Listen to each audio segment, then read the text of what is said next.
লোৱা নিয়ৰৰ কণ্ঠদান নৃত্য অভিনয় তিনিওটা কামে নিয়ৰে নিজে গাই ওলাইছে।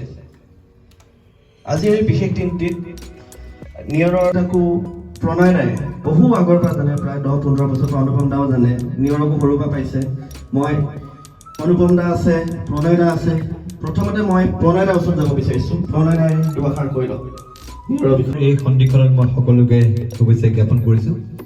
ৰূপৰ জ্যোতিপ্ৰসাদ আগৰৱালা তেখেতলৈ সশ্ৰদ্ধ প্ৰণিপাত। এনেকুৱা এজন শিল্পী, যিজন শিল্পী আমি ৰূপপ্ৰধান নায়কক আমি পোৱা নাই। 300মান গীত লিখি থৈ গৈছে জ্যোতি সংগীত। কেইবাটাও লিখনিৰে, কেইবাটাও কবিতাৰে তেখেতে অসমীয়া সাহিত্য সংস্কৃতি জগতখন সমৃদ্ধ কৰি থৈ গৈছে।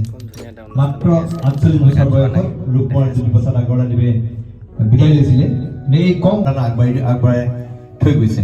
তেখেতৰ সৃষ্টিৰাজি, তেখেতে জয়মতী যিদৰে সৃষ্টি কৰিলে অসমৰ প্ৰথমখন চলচ্চিত্ৰ, ভাবিলে আচৰিত লাগে, পৰম বিস্ময় লাগে। জ্যোতিপ্ৰসাদ আগৰৱালাৰ বিষয়ে যিমানে পঢ়িছোঁ, যিমানে জানিছোঁ, যিমানে শুনিছোঁ, সিমানে আশ্চৰ্য লাগে যে সেই তেতিয়াৰ দিনত সেই মানুহজনে কিদৰে এইদৰে অসম্ভৱক সম্ভৱ কৰি তুলিছিল।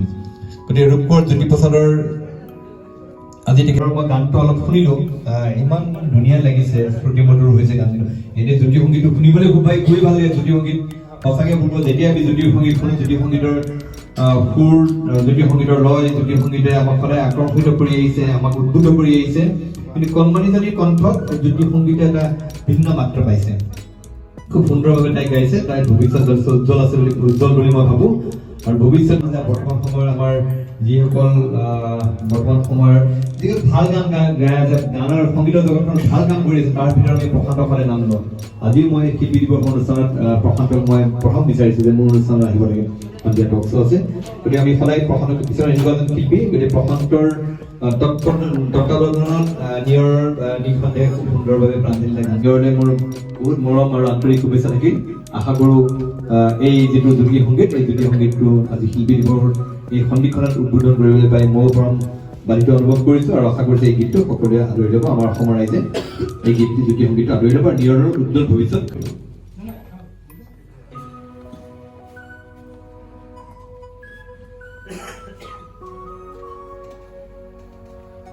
এখনি ফুলাম গামোচাৰে সম্বৰ্ধনা জনাবলৈ আনি দিতাক অনুৰোধ কৰিছোঁ, দিলীপ দাস ডাঙৰীয়াক।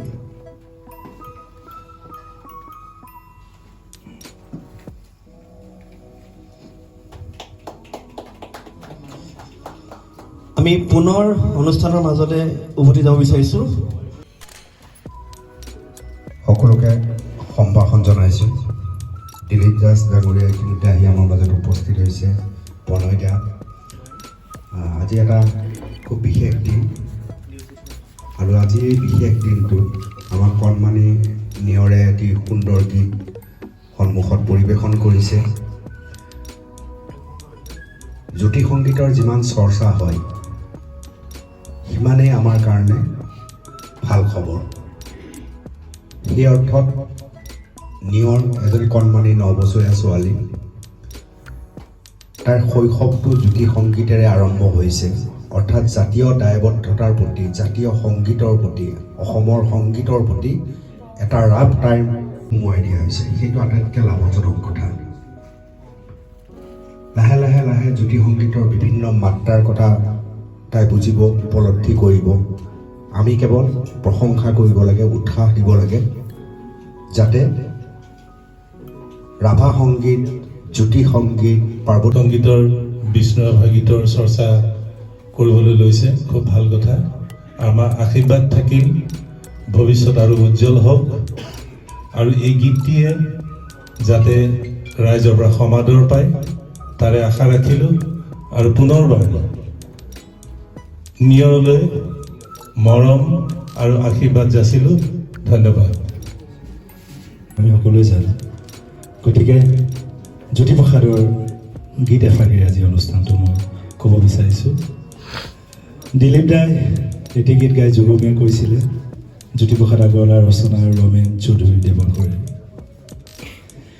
মোৰ গানত জ্বলে শত যুগৰ কত অভিমান,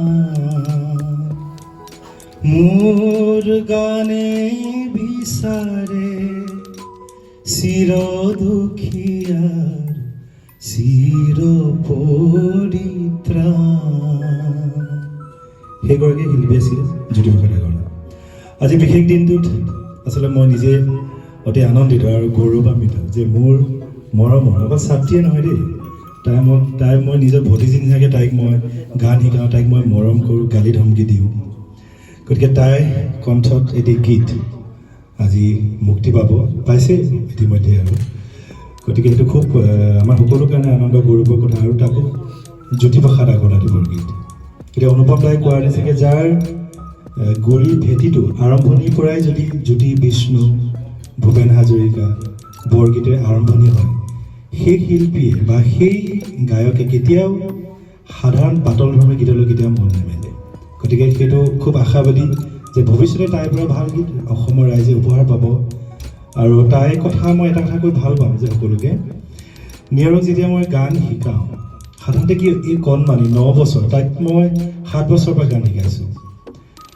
7 বছৰত সাধাৰণতে ইমান ধৈৰ্য নাথাকে যে চাৰেগামা মানে গাই থাকিবৰ কাৰণে। মই যেতিয়ালৈকে উঠিব নাযাওঁ তাই উঠি নাযায়।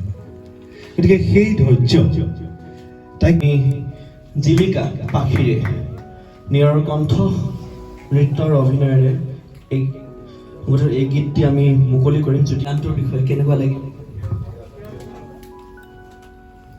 গানটো গাই মোৰ বৰ ভাল লাগিলে। আৰু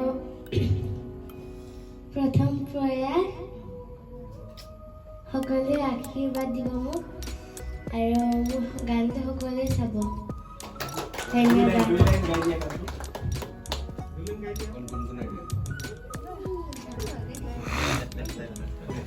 গানৰ শিক্ষক প্ৰসন্ন ৰাজখোৱা ডাঙৰীয়া সংবাদ মাধ্যমক এই যি বিশেষ খণ্ডটো যাতে উপলব্ধ কৰিবলৈ নিজৰ কেমেৰাত আমি অনুৰোধ কৰিলোঁ।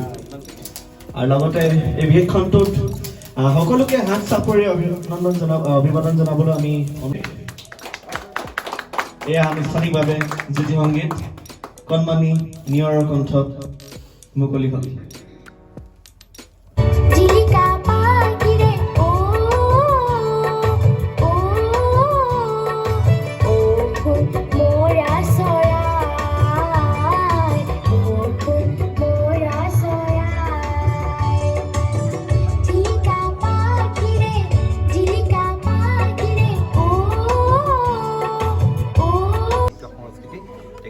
অনবদ্য বৰঙণিৰে সমৃদ্ধ কৰি গৈছে।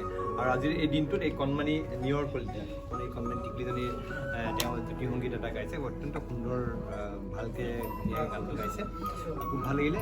আৰু এই কণমানিজনীৰ উজ্জ্বল ভৱিষ্যত মই কামনা কৰিছোঁ, আশা কৰিছোঁ